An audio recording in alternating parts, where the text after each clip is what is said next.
Oh, I did get fuel all over the place. Dang it. Hey, welcome to the channel. I'm Mike. This is the Scout. We're working on the Scout today, so we're at the back of the Scout today. But we're working on the Scout. I was just looking at stuff. Anyways, today there's two things we're gonna do. One kind of big project, one small project. First off, well, the big project. Let's start with the big project. This is what we're doing for the big project. We are going to wire up a 4-light plug for trailer lights so that I can tow the MB with the Scout. Take two vintage vehicles to some of these. I got like a spider web. I can tow my Scout, or I can tow my MB with the Scout to some of these 4-wheel drive events. Because like at Sand Hollow, the Relic Run would have been super fun in the MB because we didn't do anything super difficult, but the Scout's always fun too. So I always want to take both. We're going to now. And a couple of things. So hold that thought. Let me show you. All right, so I don't always solder my joints. Like when I'm going to cut this, cut my taillight wiring and splice this in, and I don't always solder my joints. Very rarely do I solder my joints. Usually I use a butt connector, a crimp style butt connector like this, or, well, I'm all out of red, but one of these two. Use one of these. And they're great. They're not waterproof or anything, so the connection, once you connect this into there, it leaves that little gap there. Water can get in there, corrode the connection, especially if I'm going to be doing it in the back. Underneath my Scout, there's definitely going to be debris and stuff. So the next option is to use something like this, so that when you put this in there and, I'm not going to be putting these two wires together, but you put those in there and then you crimp this down, and then this is heat shrink, so it shrinks it down. The problem with this is sometimes when you crimp here in the middle, the crimp tool actually punctures this, and now it's no longer waterproof. So one option is to take this, a regular one. If you heat it up a little bit, you can pop the little metal centerpiece out, and then take a piece of like heat shrink tubing and slide it over that metal piece. Because as you can see, this is the size of heat shrink tubing that'll go on here and shrink down enough to waterproof this wire, but it's not big enough to go over this. I mean, barely, but you're not going to get that over. So you got to take the metal piece out of the middle. Anyways, so my new option, something that I have, oops, sorry, hit my mic. Something that I have been doing for some time now is I buy these non-insulated wire connectors. And I bought a whole kit. You can get a whole kit on Amazon. Amazon rules the world, but you can actually use the right size connector to go onto there, and then use this piece to go onto there, and those will crimp together and they'll be super tight, and there's not any slack or anything in there. But then also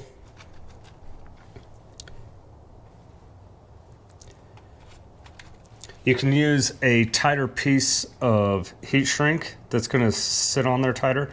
So I don't know if you can even see that, but it's just barely bigger than the connector, and it'll heat shrink way down onto that, and then it'll waterproof it. You don't have to worry about puncturing the connector.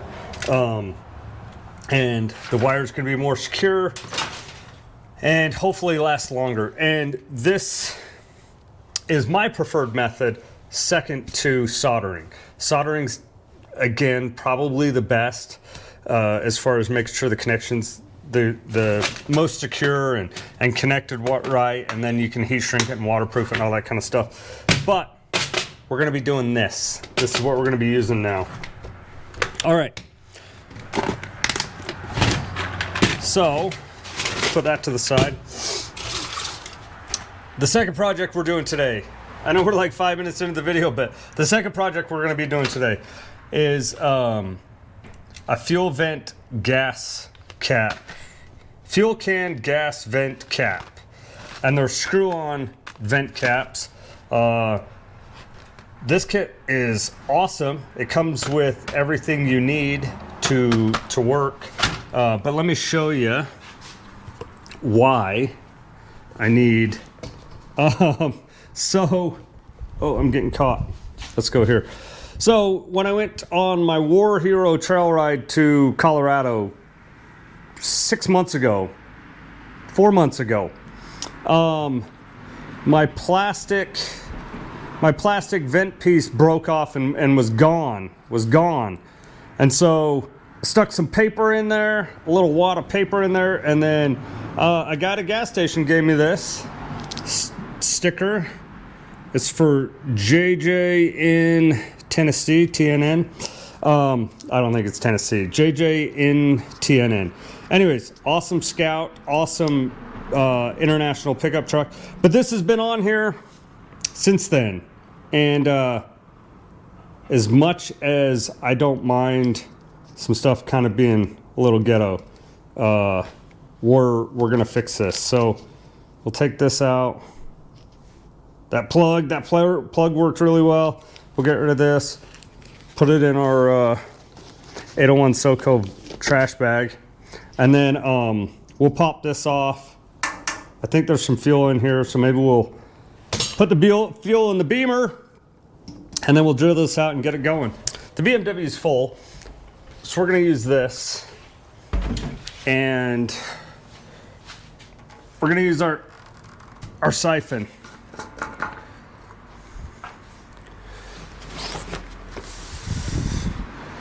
We're gonna use our siphon kit from 801 SoCo to get all the oil or all the gas out of this.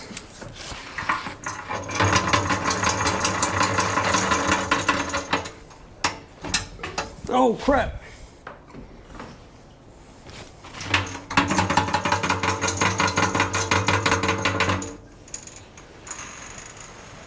There we go. Luckily it wasn't going. We didn't get fuel all over the place, but I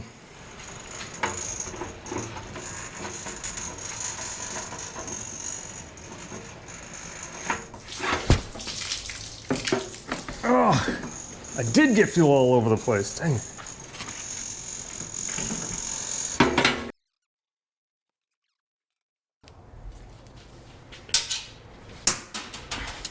Let's move you guys in, and we'll take this piece off.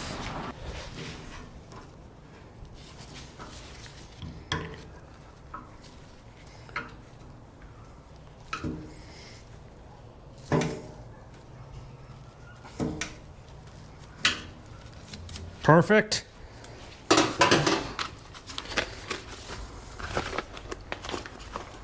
And we might actually not even need to drill a new hole.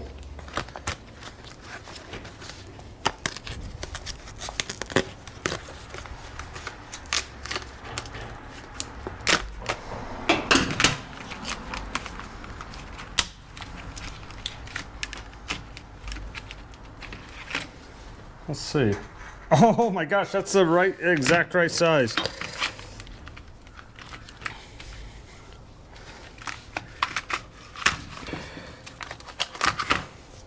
So then what we do is unscrew this.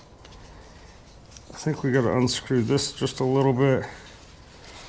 We'll put this in there. And then tighten this down. So that's sealed on there.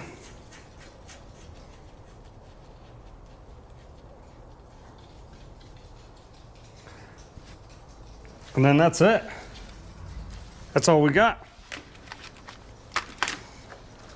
And we'll put our cap back on. And that's it. That's secure. That's easy enough. Perfect.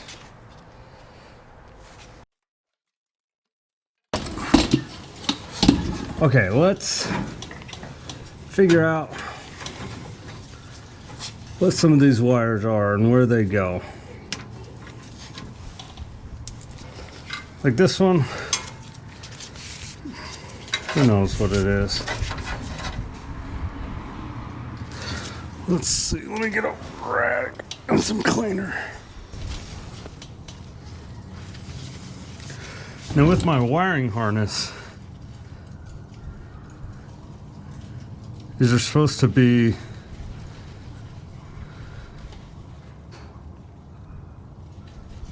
so third brake light, so that might be useful.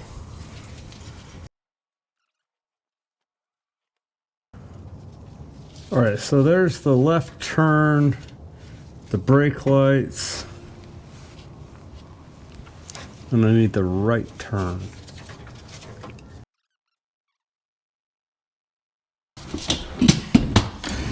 All right, we got the brake light right here.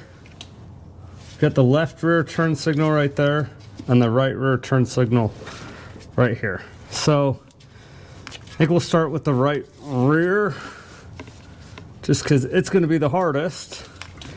And why not get the hardest one just out of the way first?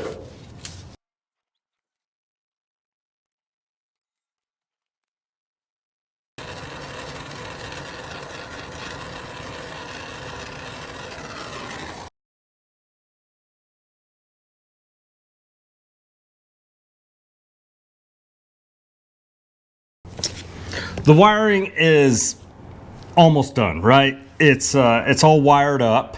I got the plug hanging out right here. I have kind of have an idea for the plug, but let's go plug in our trailer lights and we'll see if we got it wired up right. Here is our trailer light plug. We're going to be using our Bunker Indust wireless trailer light kit. So let's plug this in first and turn them on.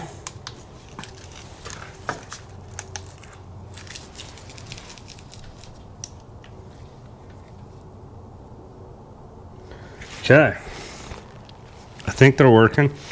This one says left, this one says right. Let's get you guys back here so we can see.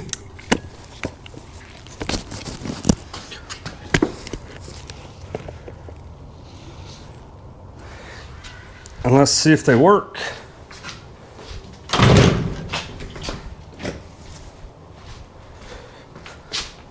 Okay, those are just my lights.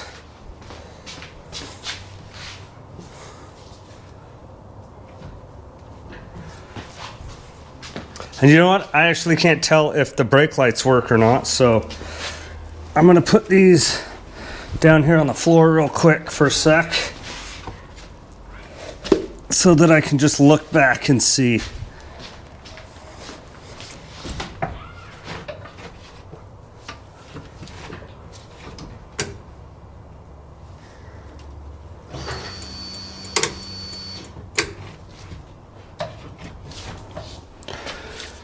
Well, that was completely unexpected. The brake lights didn't work, and I actually think my brake lights haven't worked for a long time. I tore into the dash a little bit, which is super easy on the Scout. But so the brake light switch has power coming in, and then the power obviously coming out to the brake lights.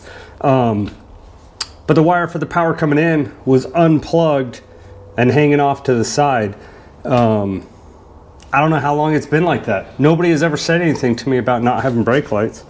I'm gonna go back through some of my videos. Actually, you guys don't care. But we got it fixed. So let's go all the way back. I'm gonna put these lights on. I think these are the right way still. Left side, right side. Let's see how they work. I need something to put on the brake pedal. We're gonna start with the brakes.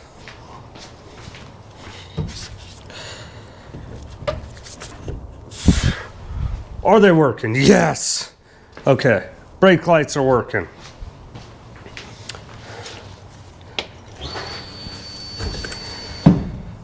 Now, just the park lights. Park lights are working. Left turn signal. Perfect. And right turn signal. Perfect. Perfect.